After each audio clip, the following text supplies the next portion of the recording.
तमाम देखने वालों को अस्सलाम वालेकुम। आज हम बड़ी इंटरेस्टिंग चीज़ के ऊपर बात करने जा रहे हैं और वो है सुहेल आफरीदी साहब। सुहेल आफरीदी साहब के बारे में ये कहना शायद गलत होगा कि वो अच्छे सीएम नहीं साबित हो सकते हैं। उसकी वजह यह है कि वो यंग हैं, एनर्जेटिक हैं, उनकी रगों में बड़ा गर्म खून है। लेकिन ये समझना बड़ा ज़रूरी है कि आप बहैसियत सीएम एक बहुत बड़ी जिम्मेदारी अपने कंधों के ऊपर लिए हुए हैं। एक दो रोज़ पहले एक इलेक्शन कैंपेन में जो खैबर पख्तूनख्वा के अंदर उन्होंने खिताब किया, उसके ऊपर बड़ी कंट्रोवर्सी हुई। पहले तो लोगों ने इसके ऊपर बड़ा मिसकैलकुलेट किया। उन्होंने कहा कि उन्होंने हरीपुर में खिताब किया और इलेक्शन कैंपेन अगर आप कर रहे हो तो उसमें सीएम जो है अगर उसके पास कोई सरकारी ओहदा है तो वो उस कैंपेन का हिस्सा नहीं बन सकता। लेकिन जब पाकिस्तान तहरीक इंसाफ से इस बारे में सवाल किया गया तो उनकी तौजी ये थी कि जी उन्होंने तो हरीपुर में खिताब नहीं किया, और हरीपुर में क्योंकि इलेक्शन हो रहा है, खिताब उन्होंने एबटाबाद में किया, दोनों बिल्कुल अलग ज़िले हैं। तो मेरा ख्याल ये है कि ये बिल्कुल सोच समझ कर करने की कोशिश थी। उमर अयूब साहब जो कि इश्तिहारी हैं वो खुद वहाँ मौजूद थे और उनकी जो अहलियाँ हैं वो इलेक्शन कंटेस्ट कर रही हैं। ये इलेक्शन पीटीआई जीत जाएगी क्योंकि उमर अयूब साहब जो हैं उनकी एक बड़ी से है वहाँ पर और उनकी एक बड़ी फॉलोइंग मौजूद है। लेकिन इन तमाम चीज़ों से कतई नज़र सुहेल आफरीदी साहब ने एज अ सीएम जो स्पीच की, उसके बाद से जो चहमगोइयाँ शुरू हुई हैं उसमें सबसे इंपॉर्टेंट चीज़ ये थी कि कुछ बड़ा होने वाला है। जहाँ उन्होंने इदारों पर तनकीद की, जहाँ उन्होंने तर्ज सियासत पर वफाक के तनकीद की, जहाँ उन्होंने खान साहब के असीरी के ऊपर बात की, वहीं उन्होंने ये भी कहा कि कुछ बड़ा होने वाला है। अब उसके बाद से सब इसी ऊपर बहस कर रहे हैं कि जी क्या बड़ा होने वाला है, क्योंकि अगर आप इसको कनेक्ट करें 2 रोज़ पहले बानी चेयरमैन पीटीआई के उस बयान से जो कि उनकी बहनों के थ्रू बाहर आया, और वो बयान ये था कि लोग तैयार हो जाएं या तो जदोजहद के लिए या फिर खुरेजी के लिए या ऐसी किसी चीज़ के लिए जो जिसको आप स्ट्रगल का नाम, या फिर किसी ऐसी चीज़ के लिए जिसको आप स्ट्रगल का नाम दे सकते हैं। मेरा ख्याल ये है कि इसमें इन ऑप्शंस के ऊपर बात करनी बड़ी ज़रूरी है कि वो ऑप्शंस क्या हो सकते हैं। पहली बात ये कि या तो पाकिस्तान तहरीक इंसाफ मुल्की तहरीक शुरू कर सकती है जो वो ऑलरेडी अनाउंस कर चुके हैं, और वो एहतजाजी तहरीक जो है वो महमूद अचकज़ई साहब की क़यादत में ऑलरेडी शुरू की जा चुकी है। अब उसके प्रोज एंड कॉन्स क्या होंगे, उसको पार्लियामेंट में कैसे लेके चला जाएगा, उसको स्ट्रीट्स पर कैसे लेके चला जाएगा, यकीनन इसमें कुछ हफ्ते नहीं बल्कि कुछ महीने लगेंगे, क्योंकि एक तहरीक को पेस पकड़ने में, एक रिदम पकड़ने में कम से कम 5 से 6 महीने लगेंगे, और इसमें हो सकता है कि वकला और सिविल सोसाइटी की भी मदद लेने की कोशिश की जाए। लेकिन सबसे बड़ा चैलेंज ये होगा कि इस तहरीक में आप लोग कैसे इकट्ठे करेंगे, क्योंकि जो लोग हैं, जो कारकुनान हैं पीटीआई के, वो तो पहले ही बहुत ज़्यादा डिसहार्ट हैं, और फिर जिस किस्म का रवैया उनके साथ पार्टी लीडरशिप की तरफ से हुआ, अगर हम पिछले 3 जो एहतजाज हैं अगर उनको भी सामने रखें, जिसमें 26 नवंबर का एहतजाज भी हमारे सामने है, तो उसमें पॉलिटिकल लीडरशिप तो किसी हद तक हमें नज़र आई, लेकिन जो बाकी पीटीआई की लीडरशिप थी जिसमें एक बड़ा नंबर वकला का था, वो आखिर कहाँ मौजूद थी। उसमें से कोई भी लीडरान जो हैं, बैरिस्टर गौहर साहब, सलमान अकरम राजा साहब, ये तमाम लोग कहाँ थे, अली जफर साहब, ये तमाम लोग कहाँ थे, ये हमें कहीं नज़र नहीं आए। इसकी मुख्तलिफ वजूहात हैं, इस पर बात की जा सकती है, लेकिन ये एक रियलिटी थी। अब दूसरी चीज़ जो उन्होंने गुफ्तगू की, उन्होंने इदारों, हुकूमत और सिस्टम के ऊपर बात की। इसके ऊपर यकीनन इलेक्शन कमीशन का रिएक्शन तो आना था, क्योंकि वफाक का भी रिएक्शन आया। तो इलेक्शन कमीशन ने उनकी तकरीर का न सिर्फ नोटिस लिया, बल्कि अब ये लग रहा था कि ये मामला तवालत इख्तियार करेगा, और ऐसा ही हुआ। इलेक्शन कमीशन ने उनको तलब किया और as usual as per expected वो हाजिर नहीं हुए। अब ये मामला कितना तवील हो सकता है, इसके ऊपर भी बात करनी बड़ी ज़रूरी है। ये मामला इसलिए तवील हो सकता है कि इलेक्शन कमीशन उनको मल्टीपल नोटिस देगा और फिर बहालत मजबूरी से ही एक आध दफ़ा उनको जाना पड़ेगा। लेकिन जिस तरह उनके बहुत से केसेस जो कि 9 मई से रिलेटेड हैं, 26 नवंबर से रिलेटेड हैं, इस किस्म के मुख्तलिफ केसेस जिसमें वो मुख्तलिफ प्रोटेस्ट में एज अ कारकुन हिस्सा लेते रहे हैं माजी में, वो ऑलरेडी केसेस जो हैं मुख्तलिफ अदालतों में इस वक्त चल रहे हैं, मुख्तलिफ थानों में वो मुकदमा दर्ज हैं, और वो उनके बावजूद भी सीएम के ओहदे पर बैठ चुके हैं। लेकिन अगर वाकई इलेक्शन कमीशन जो है वो जस्टिफाइड है, मुनसिफाना किरदार अदा कर रहा है, तो फिर इलेक्शन कमीशन को ट्रांसपेरेंटली इस केस को डील करना पड़ेगा, और जो कुछ उन्होंने कहा है उसके खिलाफ कार्रवाई करनी पड़ेगी।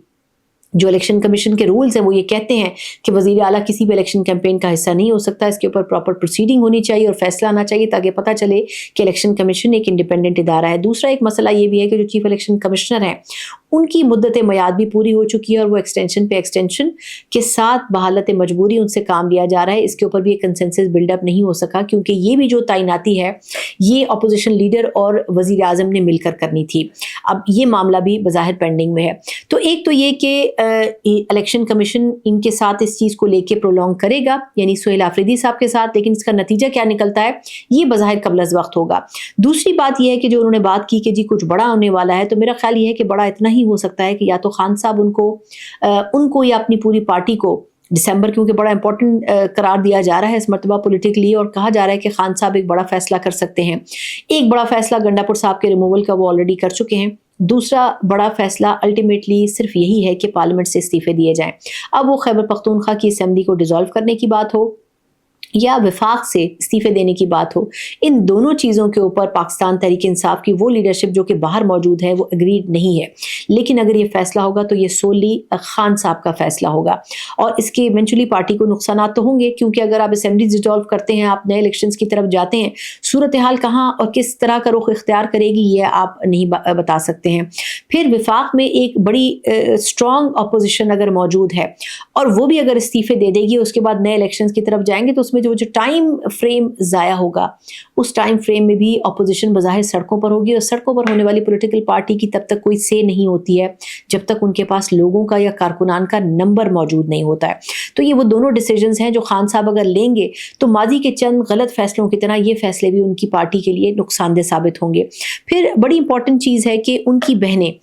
خان صاحب کی جو بہنیں ہیں، پچھلے کچھ دنوں میں ان کے ساتھ نازیبا سلوک ہوا یقیناً، لیکن ہم نے مختلف مواقعوں پر یہ دیکھا کہ جو پارٹی کی لیڈرشپ ہے وہ خان صاحب کی بہنوں کے دائیں بائیں کم ہی نظر آتی ہے. ملاقاتوں کے لیے لوگ جاتے ہیں، کچھ لوگوں کی ہو جاتی ہے ملاقات خان صاحب سے، کچھ لوگوں کی نہیں ہوتی. لیکن اس مرتبہ جو ایک بڑا ریزسٹنس سامنے آ رہا ہے اس کی شاید ایک وجہ یہ بھی ہے کہ خان صاحب سے ملاقات کرنے کے بعد ان کی بہنوں میں سے ایک غالباً علیمہ خان صاحبہ جو ہیں وہ باہر آ کے جس قسم کے بیانات اور جس طرح سے بیانات دیتی ہیں، سم ٹائم وہ اشتعال انگیزی پیدا کرتے ہیں کارکنان میں. اس لیے بھی شاید ان کی ملاقاتوں کو کچھ عرصے کے لیے ہولڈ کیا گیا ہے. پھر سی ایم آفریدی صاحب بھی ہر ہفتے تقریباً ملاقات کے لیے کوشش کرتے ہیں آنے کی، اور پھر نہیں ملاقات ہو پاتی تو احتجاجاً وہاں بیٹھتے ہیں. یہ بھی میرا خیال یہ ہے کہ اس ایکسرسائز کا فائدہ اس لیے نہیں ہے کیونکہ خان صاحب ان کو پہلے یہ لائن دے چکے ہیں کہ آپ مختصر کیبنٹ کے ساتھ کام شروع کریں. اس وقت بڑا ضروری ہے کہ آفریدی صاحب صوبے کی گورننس کے اوپر، صوبے کی ایڈمنسٹریشن کے اوپر فوکس کریں. جو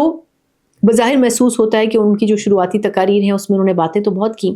لیکن وہ تمام چیزیں نتائج کے طور پر وہ نہیں دکھا سکے. اگر وہ یہ 6 مہینے اگلے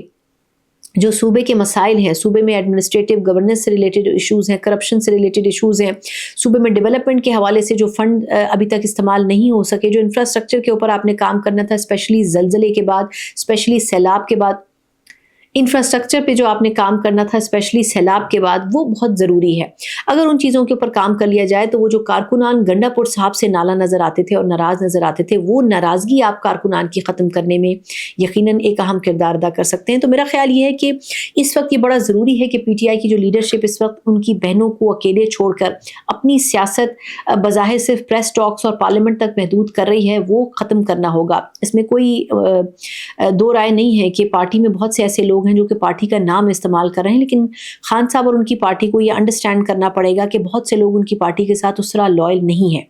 ان کی جب تک ڈفرینسیشن نہیں ہوگی پارٹی اپنے پیروں پر کھڑی نہیں ہو سکتی. اور ایک لاسٹ پوائنٹ کہ اس وقت جو خبریں آ رہی ہیں کہ مولانا فضل الرحمان صاحب کو غالباً اپوزیشن لیڈر بنائے جانے کی بات ہو رہی ہے، یہ بڑا امپورٹنٹ فیصلہ ہوگا،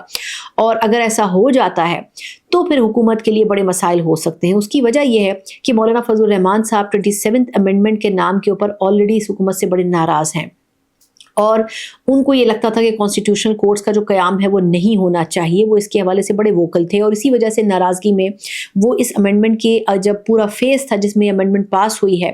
اس میں وہ پاکستان کے اندر ہی موجود نہیں تھے بلکہ بنگلہ دیش میں تھے. تو اگر ان کو اپوزیشن لیڈر بنایا جاتا ہے تو نہ صرف یہ کہ یہ پوری اپوزیشن، اور اس میں جو ایک محمود اچکزئی صاحب اور مولانا فضل الرحمان صاحب کی جو ایک بانڈ ہے وہ نتائج بہت اسٹرانگ دے سکتی ہے گورنمنٹ کو، یعنی مسلم لیگ نون اور پیپلز پارٹی کو. لیکن اس کے لیے بہت ضروری ہے کہ پاکستان تحریک انصاف اپنا منہ سی کر جو کچھ مولانا صاحب اور اچکزئی صاحب ڈیسائیڈ کریں گے اس کو منوان نہ صرف ایکسیپٹ کرے بلکہ اس کو امپلیمنٹ بھی کرے. کیونکہ جو اسٹریٹ پاور پاکستان تحریک انصاف کے پاس ماضی میں رہی ہے وہ اسٹریٹ پاور اس وقت بھی مولانا فضل الرحمان صاحب اور JYF کے پاس موجود ہے. اگر ایسا کرنے میں یہ کامیاب ہو جاتے ہیں تو اگلے 6 ماہ کے اندر ہمیں ایک بڑی مضبوط احتجاجی تحریک جو ہے وہ سڑکوں پر نظر آئے گی. لیکن اگر پی ٹی آئی کمپرومائز نہیں کرتی ہے اپوزیشن کے اندر رہتے ہوئے تو پھر یہ تنہا رہ جائے گی، اور نہ ہی ان کے پاس اسٹریٹ پاور ہوگی اور نہ ہی پارلیمنٹ میں ان کے پاس ان کی پریزنس ہوگی. بہت شکریہ. اللہ حافظ.